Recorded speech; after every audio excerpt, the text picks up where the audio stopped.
Dear friends, কোনো দিনই আমি কিন্তু এই খাওয়া দাওয়াকে হোলিস্টিক রিজনের সঙ্গে জড়িনি, কোনো দিনই জড়িনি। হোলিস্টিক মানে এই যে পুজো পার্বণ মনের ভক্তি, এটার সঙ্গে কোনো দিনই জড়িনি, কারণ এর সঙ্গে কিছু এসে যায় না। এই একটা জিনিস দেখো, আমাদের এই দিকে বেঙ্গল যেখানে আমি থাকি, এখানে কিন্তু যারা ব্রাহ্মণ হন তারা কিন্তু মাছ মাংস ডিম কিছুই খান না, অনেকে পেঁয়াজ রসুন পর্যন্ত খান না। তো যে জায়গা যেটা কনভেনশন, কিন্তু পার্সোনালি যদি আমাকে জিজ্ঞেস করো তাহলে খাওয়া দাওয়ার সঙ্গে পোশাক পরিচ্ছদের সঙ্গে ভগবানকে ডাকার কোনো যোগাযোগ নেই। আমি আড়ম্বরে কোনোদিনই বিশ্বাস করি না, ঠিক আছে না? আচ্ছা, টিনার ভিডিওতে আমরা যথারীতি একটি পজিটিভ সোশ্যাল ইনফ্লুয়েন্সারকে দেখতে পেলাম, খুব সুন্দরভাবে পুজো টুজো করলো। 6টা চুড়ি কিনেছিল, রাখতে গিয়ে একটা ভেঙে গেছে, বাকি রয়েছে 5টা। তো এক হাতে 2টো, এক হাতে 3টে হতো, যার জন্য 2টো করে পড়েছে। ওখানে ও স্পষ্ট বলে দিল যে চতুর্দিকে গ্রিন চুড়ি পড়ছে, ওই জন্য আমিও শখ করে পড়েছি। আমার ব্যাপারটাও ঠিক তাই, কিন্তু কারণ আমি যে এরিয়ায় থাকি এখানে শ্রাবণ মাসটা একটা বিরাট মাস, এখানে ভীষণ মানে এই জিনিসটা, তো সবাই পড়ে এটা সবুজ চুড়ি, এখানে সবাই পড়ে। এবং স্কুলে টুলে দেখবে যখন হরিয়ালি তিজ আসবে, তার আশপাশে হরিয়ালি তিজের দিনটা তো বটেই, আশপাশে সবাই সবুজ পড়তে শুরু করে। সবুজ অ্যাকচুয়ালি প্রসপারিটির প্রতীক, বুঝতে পারছো তো? শ্রাবণ মাস মানে কি, প্রকৃতি সেজে উঠছে, প্রকৃতিতে প্রাণ সঞ্চার হচ্ছে। এই সময় তুমি দেখবে জাস্ট গাছটা পুঁতে ছেড়ে দাও, কোনো রকম যত্ন করতে হবে না, প্রকৃতি নিজে নিজে তাকে সজীব করে দেবে। অনেক মরে যাওয়া বৃক্ষ, অনেক মরে যাওয়া লতা গুল্ম বেঁচে ওঠে এই সময় জল পেয়ে। তো সেই সজীবতাটাকেই মানে পালন করা হয়, কারণ শিব দুর্গা, শিবজি এবং মাতা রানী হচ্ছেন সৃষ্টির প্রতীক আমাদের। যার জন্য নবরাত্রির প্রথম দিনে আমরা বোঝো তো, জটা বোনা হয়, প্রায় 1 ঘন্টার পুজো হয়। নবরাত্রির প্রথম দিন শৈলপুত্রী, যেদিন মা শৈলপুত্রী রূপে পূজিতা হন, সেই দিন প্রায় 1 ঘন্টার পুজো হয়। তো একটা মাটির এরকম সরা নিয়ে তাতে পোতা হয়, মানে কি ওটা সৃষ্টির প্রতীক। 9 দিনে বেশ এতখানি হয়ে যায়। তো যাই, ফিরে আসি টপিকে। টিনা ব্লগে দেখতে পেলাম, টিনা খুব ভালোভাবে ক্লিয়ার করে দিল যে সবাই সবুজ চুড়ি পড়ছে, আমার পড়তে শখ হয়েছে, আমি তাই করেছি। এর আগে কখনো শ্রাবণের পুজো করেনি, সে তো বোঝাই যাচ্ছে। বাবার মাথায় জল ঢেলে যদি মানে বর কামনা করতো, শিবজি নিজে না এলেও একটা ভদ্রস্থ কাউকে পাঠিয়ে দিতেন, এইরকম একটা কুটনি মাসি বর হিসেবে যুক্ত না। মানে প্রতিদিন তোকে উলঙ্গ করবো বলে ইচ্ছি, কিন্তু রেকর্ড ছাড়বো বলে ইচ্ছি, কিন্তু এই করব। কিসের দোষ? মা ছেলের জন্য চেষ্টা করেছে, আগের দিন কি বললি, দর্শক ঠকানো হচ্ছে। তাহলে সে যে দর্শক ঠকাচ্ছে না, নিজের মিথ্যেটা নিজেই প্রমাণ করে দিয়ে নিজে উলঙ্গ হয়ে দাঁড়িয়ে রইলি আজকে, তাই না? নিজের মিথ্যেটা সেদিন এরকম করে বলে ইচ্ছি, কিন্তু ছেলে নিয়ে কন্টেন্ট করা চলবে না। কেন? সে মা, ছেলে পুরো শরীর অবধি তো তোর কাছে আছে, তুই বেঁচে খাচ্ছিস প্রত্যেক দিন। ব্লগার হিসেবে ছেলে দেখায়, অনেক জায়গাতেই দেখায়, কিন্তু এই তো আজকে ইনসাইড আউট দেখো, সেনসেশনে একটা মেয়ে আছে, আর একটা ওয়ার্ল্ড বলে একটা চ্যানেল আছে, যেখানে 4 বাচ্চার মা, ছোট্ট বাচ্চাটা যেদিন খাওয়াচ্ছে এক ঝলক হয়তো দেখালো, মুখের কাছে চামচটা নিয়ে যাচ্ছে, কিন্তু শুধু বেবিস ডে আউট করে, মানে শুধু বাচ্চাটারই অ্যাক্টিভিটি দেখাচ্ছে, বাচ্চাকেই ফোকাস করছে, এরকম কিন্তু কোনো ব্লগে দেখিনি। বাচ্চা বেঁচে খাওয়ার তারও, আর একটা ব্লগে কি বলেছে, তারও রাইট আছে, সে তো শুধু নামটুকুই বেচতে পারবে, আর কি বেচতে পারবে, মানে বাকি শরীরটাকে তো আমি বেচবো। আচ্ছা, যাই হোক, তো শিবের মাথায় জল ঢালেনি সে টিনা। আমার শুনে এত হাসি পেয়েছে। টিনা যে এর আগে শিবের মাথায় জল ঢালেনি, টিনা যে এর আগে কোনোদিন শিব পুজো করেনি। যারা এই জিনিসটি মানো যে শিব পুজো করলে শিবের মতো বর পাওয়া যায়, দেখো শিব পুজো যে কোনো কারণে করা যায়। যে মেয়ে প্রতিজ্ঞা করে থাকে যে আমি কোনোদিন বিয়ে করবো না, সেও শিবজির পুজো করতে পারে। শিব ঠাকুর হচ্ছেন দেবাদিদেব, আদি দেবতা তিনি, বুঝতে পারছেন তো? রাবণ শিব পুজো তাহলে কেন করেছিল? ভালো বর পাওয়ার জন্য। বলে যাই একটু একটু করে।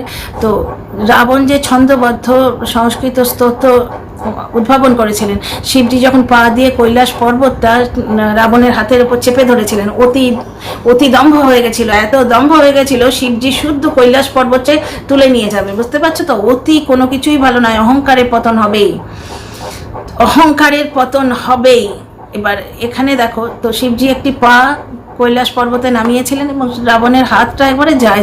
তখন নন্দী ওনাকে পরামর্শ দিলেন যে তুমি ছন্দবদ্ধ স্তব করো, শিবজির ছন্দবদ্ধ সংস্কৃত স্তব খুব পছন্দ। তখন শিব ঠাকুরের শিবতাণ্ডব স্তোত্র যেটা, সেটা রাবণ রচনা করেছিলেন মুখে মুখে। তো সেটা কি ভালো বর পাওয়ার জন্য করেছিলেন? রাবণ কেন পুজো করতেন শিবকে? তারপরে আমরা এখানে আমাদের অতি পরিচিত বেহুলা লক্ষিন্দরে আমরা কি দেখতে পাচ্ছি? চাঁদ সদাগর শিব পুজো করতেন, যার জন্যই তো উনি মা মনসা পুজো করতে রাজি হননি। সেই পালা গানের প্রথম দুটো লাইন তোমরা শুনেছো? শিবের কন্যা আমি, জরৎকারু স্বামী, পুজো মুজে হে সদাগর, বর দিব আমি, মা মনসা বললেন। তখন শিব চাঁদ সদাগর শিব ভক্ত বললেন, পুজি না কাহারে আমি, শিব পুজি দিন জামি, কি সাহসে আইলা কানি, পেতে মোর পূজা, সদাগর আমি চাঁদ, আমি কারো মানি না বাপ। তারপরের লাইনটা বলে যাচ্ছি, মোর পূজা চাইলে তোরে পেতে হবে সাজা।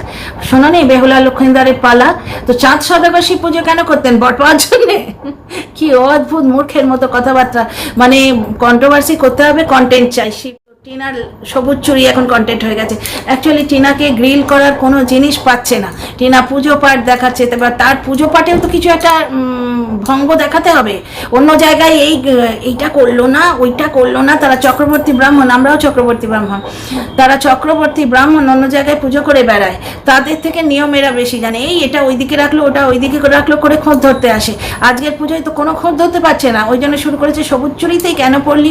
দেখো ভাই, সেই লোকটার জন্য সে পড়েনি, সেটা কিন্তু ইনডাইরেক্টলি টিনা ক্লিয়ার করে দিল। টিনা কেন বললো যে আজ অব্দি আমি কোনোদিন শিব পুজো করিনি, মানে ওই লোকটার জন্য সে না এর আগে কখনো শিব পুজো করেছে। মানে ওই যে টিপিক্যাল বেঙ্গলি একটা কনভেনশন আছে না, যে শিবরাত্রি করা স্বামীর মঙ্গলের জন্য, স্বামীর দীর্ঘায়ু কামনা করে। আরে বাবা, স্বামীর দীর্ঘায়ু কামনা করতে হলে শুধু একটি শিবরাত্রির দিন? প্রতি মুহূর্তে স্বামীর দীর্ঘায়ু কামনা করতে হয়। প্রত্যেক দিন নিত্য পুজোতে স্বামীর দীর্ঘায়ু কামনা করা হয়। একটি শিবরাত্রির দিনেই শুধু স্বামীর মঙ্গল কামনা করা হচ্ছে। সন্তানের জন্য পুজো করা যায়, মা বাপের জন্য পুজো করা যায়, নিজের পরীক্ষা যাতে ভালো হয় তাই জন্য পুজো করা যায়। সুতরাং শিবজির পুজো এটা। তো টিনা বলেই দিল যে চতুর্দিকে সবাই গ্রিন চুড়ি পড়ছে, তাই জন্য শখ হয়েছে, তাইও পড়েছে। কারণ আমাদের বাঙালি কনভেনশনে কিন্তু কোথাওই শ্রাবণের সোমবারে সবুজ চুড়ি পরার কোনো রকম প্রথাই নেই, রিচুয়াল নেই। লোকে পরে দেখেছে। আজকাল তো মানে কি বলে ওটাকে, কালচার ফিউশন হচ্ছে না। যেমন আমাদের ছোটবেলায় হঠাৎ একজন আমার এক দিদি আর কি, মানে হোস্টেলের দিদি, আমি হোস্টেলে থাকতাম তো, এমএ পড়ছেন সেই মেয়েটি। তার মা এলেন, এসে নানা রকম গল্প করতে করতে বলছে, জানো সল্ট লেকে ওনার ছেলে বউয়ের বাড়ি, জানো আমার ছেলের বউ আমার ছেলেকে আজকে বাদামের ঝোল খাওয়াচ্ছে, বলে নানা রকম পিএনপিসি করে চলে গেলেন। এবার আমরা ছোট ছোট মেয়ে পিএনপিসিতে ইন্টারেস্টেডও নই, বুঝিও না। মেয়েটি কিন্তু বোঝে। চলে যাবার পর মেয়েটি বললেন, অ্যাকচুয়ালি বৌদি রাজমা চাউল বানিয়েছে। কালচার ফিউশন হচ্ছে। মা যে রাজমার নাম শোনেননি বাবার জন্মে, মার কাছে মনে হচ্ছে ওটা বাদাম, বুঝতে পারছো, ওই বিনস, তাকে বলেই তো বিনস, লিভারের মতো দেখতে।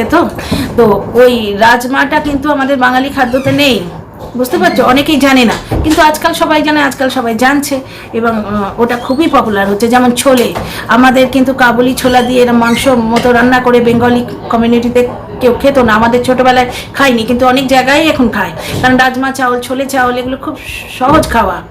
মানে একটা আইটেম করলে বাসমতি রাইস করে নিলে বাস চুকে গেল, বুঝতে পারছো। তো এইভাবে কালচার ফিউশন হচ্ছে। সুতরাং টিনা সবাইকে দেখে গ্রিন চুড়ি পড়তে শখ হচ্ছে। এর সঙ্গে কিন্তু বাঙালি কনভেনশন কোনো মতেই লিঙ্কড নয়। আর আমি তো পার্সোনালি ওই খাওয়া দাওয়া পরিধেয় এগুলো যে ভগবানের ভক্তির সঙ্গে মেলে আছে, এই জিনিসটা মানি না। হোলিস্টিক রিজনের সঙ্গে খাওয়া দাওয়াগুলো আমি কোনো দিনই অ্যাড করিনি। তো যাই হোক, আমার পার্সোনাল মতামত এটা ছিল। ডিয়ার ফ্রেন্ডস, আরও অনেক কথা বলবো। Welcome back my world of words. আমি সৌমি, আমি আপনাদের সবাইকে আমার চ্যানেলে ওয়েলকাম করছি। ডিয়ার ফ্রেন্ডস, টিনা কিন্তু কায়দা করে পুরো ব্যাপারটা বুঝিয়ে দিল যে সে তার প্রাক্তন স্বামীর জন্যে এই পুজোটা করছে না। কারণ এর আগে কি বললো, যে আমি এর আগে কখনো শিব পুজো করিনি। তার মানে কি, যখন ও 5 বছর ওই বাড়িতে ছিল তখনও কিন্তু ও শিব পুজো করেনি স্বামীর মঙ্গলের জন্যে, বুঝতে পারছো। তার মানে ও এটা মানেই না যে শিব ঠাকুরের পুজো স্বামীর মঙ্গলের জন্য করা হয়। আজকে ও শিব পুজো করতে মনে হয়েছে, হয়তো সন্তানের জন্য করেছে। সন্তানের জন্য কি আর শিব পুজো করা যায় না? তো যাই হোক, টিনার সবুজ চুরি পড়ার রহস্যটা এখানে গেল। হ্যাঁ, এদিকে দেখলাম যে পুলিশের দ্বারস্থ কেন হতে হলো, এরকম একটা টাইটেল দিয়েছে, এসপি অফিসে গেছিল, সেটা দেখাচ্ছে। এবং এই সমস্ত জিনিস থেকে কি বোঝা যাচ্ছে, যে টিনা যে ছেলের জন্য চেষ্টা করছে। দেখো, ফলাফল টিনার হাতে নয়।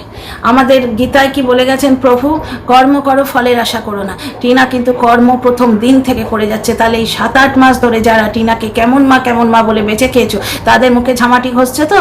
এবং ঝামাটি কে ঘষে দিচ্ছে? তোমাদেরই মালিক। এতদিন একটা গ্রুপ বানিয়ে, এতদিন ওয়াইটিতে একটা গ্রুপ বানিয়ে কন্টেন্ট টিনাকে নোংরা করার একটা বিজনেস শুরু করেছিল। বেশ ভালো পয়সা কামিয়ে নিয়েছে, তাতে বেশ মার্বেলের বাড়ি হয়েছে, যে বাড়িতে বাবার ঠাঁই হয় না। ছেলেটাকে দেখলে আজকে নিজেরা লুচি ভেজে খেলো, কারণ টিনার ব্লগে মাঝে মাঝে লুচি ভাজা দেখায়, ভালো ভালো খাওয়া দাওয়া দেখায়, এদের না দেখালে অসম্মান হচ্ছে, সুতরাং লুচি ভেজে কন্টেন্ট করলো। আর টিনা টপ কিনেছে, টপ দেখিয়ে কন্টেন্ট করলো, দেখলে টপগুলো কিনলো না কিন্তু টপ দেখিয়ে কন্টেন্ট করলো। যাই হোক বাদাম, আমি তো ওই জন্যই বলছি নকল করে ভিডিও না করে ক্রিয়েটিভিটি দেখাও, ক্রিয়েটিভ কিছু ভাবো, একটু অন্য ডিফারেন্স নিয়ে এসো নিজের ব্লগে। ওই টিপিক্যাল কুটনি মাসির মতো মন্থরাগিরি করা, গিরি করা, ওই অ্যাকচুয়ালি এটা করতে বাধ্য, কারণ এইভাবে ওর দলের কন্ট্রোভার্সি ক্রিয়েটার যারা ওর হয়ে ভিডিও করছে তাদেরও খাদ্য দেয়। টিনা যেরকম তার ওই অ্যাকোয়ারিয়াম ছোট্ট মতো পুচকির মতো কিনেছে না, আমারও খুব শখ হয়েছে এরকম পুচকি কিনবো একটা ছোট্ট মতো। তো পুচকি অ্যাকোয়ারিয়ামে ও যেমন মাছের খাদ্য দেয় না, এই যে গ্রুপটা তৈরি করেছে কন্ট্রোভার্সি ক্রিয়েটারদের, তাদেরও খাদ্য দেয়। ওই মন কি বাত না বললে এরও উপায় নেই, এরা সব চক্রব্যূহে বাঁধা। চক্রব্যূহ কী জিনিস আমি একটি ভিডিও আজকে কমিউনিটিতে শেয়ার করেছি, ভিডিওটা শোনো খুব ভালো করে। হাম আপকে হ্যায় কন বলে একটি চ্যানেল আছে, সেই থেকে WBCS অফিসার একজন ম্যাডাম, শিক্ষিত ম্যাডাম কথা বলেছেন, খুব ভালো লেগেছে কথাটা। আমি ওইটা নিয়ে সেকেন্ড ভিডিওতে আসছি, পরের ভিডিওতে। এই ভিডিওতে ওই কথাটা বলবো না, কারণ ওটার জন্য আলাদা ভিডিও করতে হবে। আচ্ছা, এখানে একটা জিনিস দেখো, সুতরাং মন কি বাত বলতেও বাধ্য, এবং মন কি বাত যখন ও বলছে পুরো এটা কুচুটে মাসি মনে হচ্ছে, পারফেক্টলি এটা কুচুটে মাসি মনে হচ্ছে। তো যাই হোক, মন কি বাত বলে ও তার দলের লোকেদের খাদ্য দিতে বাধ্য। এক নম্বর কথা, এটা আমার মনে হচ্ছে ওই যে ঘন্টা দিদার ঘন্টা অনুমান, সিনিয়র কলিগ কিছু তো শিখতে হয় বলো। তো উনি বলেই দিয়েছেন কন্ট্রোভার্সি ক্রিয়েটারদের কিছু অনুমান করে নিতে হয়। তো এরা যেমন ফোকলাকে চতুর্দিকে অনুমান করে না, এই তো এখানে আবারই বলছি, ও যদি স্ত্রীকে উলঙ্গ করতে আবার আসে, তাহলে ওর পয়েন্টটা কি প্রমাণ হয়ে যাবে, যে স্ত্রী তোর মেহনত করছে ছেলে পাওয়ার জন্য। তাহলে তোমরা যারা বলতে কেমন মা, এবং এই লোকটা নড়লেও নিজে বিরিয়ানি ঠুসে এলো, কোত করে গিলে এলো বিরিয়ানি, আমরা সেটা দেখলাম। অথচ টিনা যেই ভালো খাচ্ছে, হিংসেতে জ্বলে পুড়ে জ্বলন্ত জ্বলে যাচ্ছে, জ্বলে পুড়ে কি বলছে, কেমন মা খাচ্ছ, ছেলের কথা মনে পড়ছে না, বিরিয়ানি খাচ্ছ ছেলের কথা মনে পড়ছে না, চকলেট খাচ্ছ ছেলের কথা মনে পড়ছে না, চান করছো ছেলের কথা মনে পড়ছে না, হাঁচি দিলে ছেলের কথা মনে পড়ছে না। ছেলের কথা তার প্রতি মুহূর্তে মনে পড়েছে। কর্মেণ পরিচয়তে মনুষ্য তুমি কে, কর্মেণ পরিচয়তে। টিনার কর্মগুলো দেখো, আজকে এই লোকটাকে দৌড় করিয়েছে পুলিশ অফিস পর্যন্ত, SP অফিসে গেছে, আবার কোনো কেস খামারি করবে আর কি টিনার বিরুদ্ধে, কোনো একটা পায়তারা কষেছে, ফেক বা রিয়েল, এর একটা ফেক কেস এর আগে ধরা পড়েছে, সুতরাং ফেক বলতেই ইচ্ছে করছে। তো যাই হোক, সেটা ক্রমশ প্রকাশ তো হয়েই যাবে, দেখছো তো কত কিছু প্রকাশ হয়ে যাচ্ছে। এইভাবে যে পোল খুলে যাবে কোনোদিনই ভাবিনি। তো যাই হোক, গ্রুপিজমের ব্যাপার স্যাপার সব তোমরা দেখতে পাচ্ছ, সমস্ত প্রকাশিত হয়ে যাচ্ছে। তো ছেলেটার খাওয়া দেখলে, অল্প একটু তেলে লুচি ভাজা হচ্ছে, ওইটুকু তেলে ভাজলে লুচিগুলো কিন্তু ফোলে না, অল্প একটু তেলে লুচি ভাজা হচ্ছে। এইবার সেখানে ছেলেটাকে একটা লুচি, শুধু লুচি দিয়ে একটা বাটিতে বসিয়ে দেওয়া হলো। মা ছেলে কতটা তরকারি নিয়ে বসলো, তো দেখো এতবার বলা সত্ত্বেও ওই বাচ্চাটাকে বাটি করে একটা লুচি, এবং শুধু, বাচ্চাটা কিন্তু খাওয়াও শিখছে না, এবং বাচ্চাটাকে তরকারি দিলে, ডাল দিলে খুশি হয়ে খায়। সেদিন বলল বাবাকে, ও বাবা ওইটা একটু দাও তো, মানে সে ডাল সেটাও সে জানে না, এবং ডালে ডুবিয়ে বাচ্চাটা যখন খেলো, এর আগে রেস্টুরেন্টেও দেখিয়েছে, বাচ্চাটার জন্য কোনোদিন আগে আলাদা প্লেট নেয় না, একটা ইয়েতেই গরম লুচি দিয়ে যাচ্ছে, কচি কচি ছোট্ট আঙুরগুলো ওই ভাপে হয়তো পুড়েই যাচ্ছে। তো যাই হোক, বাচ্চাটা যখন খেলো, তরকারিতে লাগিয়ে লাগিয়ে খাচ্ছিল। আজকে ওই সবজিটাও তো ওর পেটে যেত যদি তরকারি দিত না, একটা লুচি শুধু, আর মা ছেলে এতটা করে তরকারি নিয়ে বসলো। তাহলে এই বাড়িতে ছেলের কি ভবিষ্যৎ গো, যে বাড়িতে ছেলের খাওয়া জোটে না, আর ছেলের খাওয়ার জন্য যে বাবা এবং ঠাকুমা, বলে তো দাদু ঠাকুমার আদর, এখানে কোনো দেখেছো সেই ধরনের জিনিস আছে, যে নাতিকে নিয়ে একবারে প্রচণ্ড আদিক্ষেতা করা হচ্ছে। আদিক্ষেতা মানে কি, কন্টেন্ট করার জন্য ক্যামেরার সামনে করে নিয়ে নাচিয়ে দেয়া? আদিক্ষেতা তার খাওয়া দাওয়া, তার পরিধেয়, তার পড়াশোনা সব কিছুতে ধ্যান রাখা। জামা কাপড় তো গিফটে পাওয়া, সব নিজে কিনে পড়াতে হলে তখন বেরিয়ে যেত আসলিয়াত। আজকেও ছেলেটার খাওয়া দেখে আমার বড় মায়া লাগলো।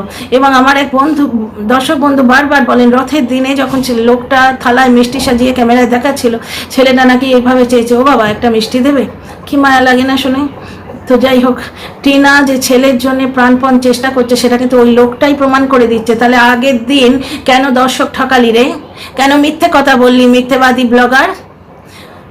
দর্শক ঠকানো হচ্ছে বলেইছি, কিন্তু ছেলে নিয়ে কন্টেন্ট করা যাবে না। দর্শক ঠকানো হচ্ছে, তাহলে দর্শকটা কে ঠকাচ্ছে? তুমি ঠকাচ্ছ না টিনা ঠকাচ্ছে? তুমি তো সব জানতে যে টিনা, দেখো ওই লোকটা যখন এই ধমকিটা দিয়েছিল তখন অলরেডি চাইল্ড লাইনের লোক ওদের বাড়ি থেকে এসে ঘুরে গেছে। গভর্নমেন্ট অফিস থেকে কোনো লোক যদি আসে প্রপার নোটিশ দিয়েই কিন্তু আসে, তার মানে এই লোকটা সব জানতো। তার সত্ত্বেও মিথ্যে কথা বলেছে অন ক্যামেরায়, টিনাকে বলছে 10 টাকানো হচ্ছে, ছেলে নিয়ে যাবে, 10 টাকানো হচ্ছে। কেন? টিনাকে মিথ্যে বদনাম করতে এলো সেদিন, বলে দিচ্ছি কিন্তু ছেলে নিয়ে কন্টেন্ট করা চলবে না। কেন? তার ছেলে, সে কেন কন্টেন্ট করবে না? কেন করবে না? ম্যাডামও তো বললো সে প্রেমও যার সঙ্গে খুশি করতে পারে। তাহলে তোমরা যে বলো পরকীয়া আমরা প্রমোট করছি, যাই হোক, ম্যাডাম বললেন যে যার সঙ্গে খুশি প্রেম করতে পারে, মা সে তার অধিকার আছে, ডেফিনেটলি মা সে তার অধিকার আছে, সে কারো পারমিশনে তোয়াক্কা করে না। যেদিন তার, হ্যাঁ সে ছেলে বেচে না, যেদিন তার কন্টেন্টের মধ্যে ছেলের কথা বলা আসবে বা ছেলের সম্বন্ধে কিছু ইনফরমেশন দিতে হবে, ডেফিনেটলি সে বলবে। সে কারো বলে দিচ্ছি কিন্তু তোয়াক্কা করে না, তোর বলে দিচ্ছি তুই তোর পকেটে রাখ। তো দেখো সেদিন তার মানে ও মিথ্যে কথা বললো। চাইল্ড লাইনের লোক তো সেই পুরী দীঘা যাবার সময় এসেছিল ওর বাড়িতে। তাহলে সেদিন টিনাকে যে ধমকি দিল যে 10 ঠকানো হচ্ছে, তাহলে টিনা তো 10 ঠকাচ্ছে না, ঠকাচ্ছে এই লোকটা। সেটা ও নিজে প্রমাণ করে দিল। আজও এসপি অফিস এবং পুলিশের কাছে গেছে, থামনেলে দেখলাম। কেন? টিনাকে আবার ফাঁদে ফেলবার জন্য গেছে, টিনার এগেনস্টে কেস খামারি কিছু করেছে, এবং ম্যাডামের সংস্পর্শে থাকলে যে কেস করতে হবে এটা বুঝতেই পারা যাচ্ছে। কারণ ম্যাডামের লাইফগুলো যেটা দেখছি, উনি সলিউশন বলতে একটি জিনিসই তো খালি বলেন, কেস করে দাও, কেস করে দাও, কেস করে দাও। হ্যাঁ, আরেকটি জিনিস বলেছেন, 100টা লোক করে রেখেছি, ওই অঞ্চলে গেলেই কেলানি দেবে, এই কথাটাও শুনেছি। এখন অনলাইন এই ধরনের কথা বলা চলে? জানি না বাবা। তো এই হচ্ছে এই ভিডিওর সারবস্তু। আচ্ছা, ওই হামাবকে হ্যায় কন যে ভিডিওটা, ওটা আমি কমিউনিটিতে শেয়ার করেছি। ভদ্রমহিলার কথা আমার খুবই ভালো লেগেছে। কিছু কিছু কথা ইরেলেভেন্ট টু মি, কারণ গ্রুপের ব্যাপারটা আমি জানিও না, ঢুকতেও চাই না, জানিও না, কিন্তু নর্মাল কিছু কথা আমার খুব ভালো লেগেছে। একটা যে জায়গায় আমি ডিফার করছি সেটা নেক্সট ভিডিওতে আসছে। See you in the next video.